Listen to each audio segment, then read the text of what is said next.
ಮಹಿಳಾ ಆಯೋಗಕ್ಕೆ ಕೂಡ ಗಿರೀಶ್ ಮಟ್ಟಣ್ಣ ಅವರ ವಿರುದ್ಧ ಒಂದು ದೂರು ಕೂಡ ದಾಖಲಾಗಿರುವಂಥದ್ದು. ಈಗ ದೂರು ದಾಖಲು ಮಾಡಿರುವಂತಹ ದೂರುದಾರರು ಕೂಡ ಇವಾಗ ನಮ್ಮ ಜೊತೆ ಇದ್ದಾರೆ. ಮೇಡಮ್, ಈಗ ಏನಂತ ದೂರು ದಾಖಲಾಗಿದೆ ಮೇಡಮ್? ಮತ್ತೆ ಅವರು ಹೇಳಿದಂತಹ ಆ ಶಬ್ದಗಳು ಯಾವ ರೀತಿ, ಅಂದ್ರೆ ಅಸಭ್ಯವಾಗಿತ್ತ, ಯಾವ ರೀತಿ ಇದು ಮಾಡ್ತಾ ಇದ್ರು?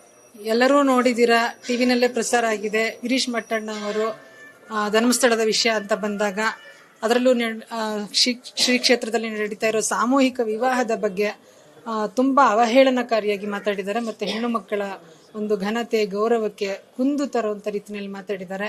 ಅಷ್ಟು ಹೆಣ್ಣು ಮಕ್ಕಳು, ಎಷ್ಟು ಸಾವಿರ ಹೆಣ್ಣು ಮಕ್ಕಳು ಕುಟುಂಬಗಳು ಮದುವೆ ಆಗಿದೆಯೋ ಅವರೆಲ್ಲರ ಮೇಲೆ ಒಂದು ಮಾನಸಿಕ ಹಲ್ಲೆಯನ್ನ ಮಾಡಿದ್ದಾರೆ ಅಂತ ಹೇಳಕ್ಕೆ ಇವತ್ತು ಆಗಿದೆ, ಹಲ್ಲೆ ಆಗಿದೆ. ಸೊ ಅವರ ವಿರುದ್ಧ ಒಂದು ಕ್ರಮ ಕೈಗೊಳ್ಬೇಕು. ಈ ರೀತಿ ಮಾತಾಡುವಾಗ ಯೋಚನೆ ಮಾಡಿ ಮಾತಾಡಬೇಕು.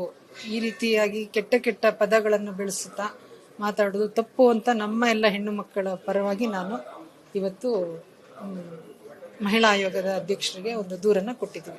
ಮೇಡಮ್, ಈ ಹಿಂದೆ ಕೂಡ ಈ ಬುರುಡೆ ಅಂದ್ರೆ ಆ ಪ್ರಕರಣಕ್ಕೆ ಸಂಬಂಧಿಸಿದಂತಹ ವ್ಯಕ್ತಿಗಳೇನಿದ್ದಾರೆ ಅವರು ಎಲ್ಲರೂ ಕೂಡ ಹೆಣ್ಮಕ್ಳ ಬಗ್ಗೆ ಅಸಭ್ಯವಾಗಿ ಮಾತನಾಡಿದ್ದಾರೆ. ಗಿರೀಶ್ ಮಟ್ಟಣ್ಣ ಅವರ ತರನೇ ಅವರ ವಿರುದ್ಧವೂ ಕೂಡ ಏನಾದ್ರು ಕಂಪ್ಲೇಂಟ್ ಕೊಡ್ತೀರಾ? ಅವಾಗೇನು ಕೊಟ್ಟಿರ್ಲಿಲ್ಲ, ಇವಾಗ ನಾವು ಇವರ ವಿರುದ್ಧ ಕೊಟ್ಟಿದ್ದೀವಿ ಅಷ್ಟೇ. ಇವಾಗ ಎಸ್, ಇದು ದೂರುದಾರರ ಮಾತಾಗಿರುವಂಥ. ಈಗಾಗಲೇ ಅವರ ವಿರುದ್ಧ, ಗಿರೀಶ್ ಮಟ್ಟಣ್ಣನವರ ವಿರುದ್ಧ ಒಂದು ದೂರನ್ನು ಕೂಡ ಕೊಟ್ಟಿದ್ದೀವಿ.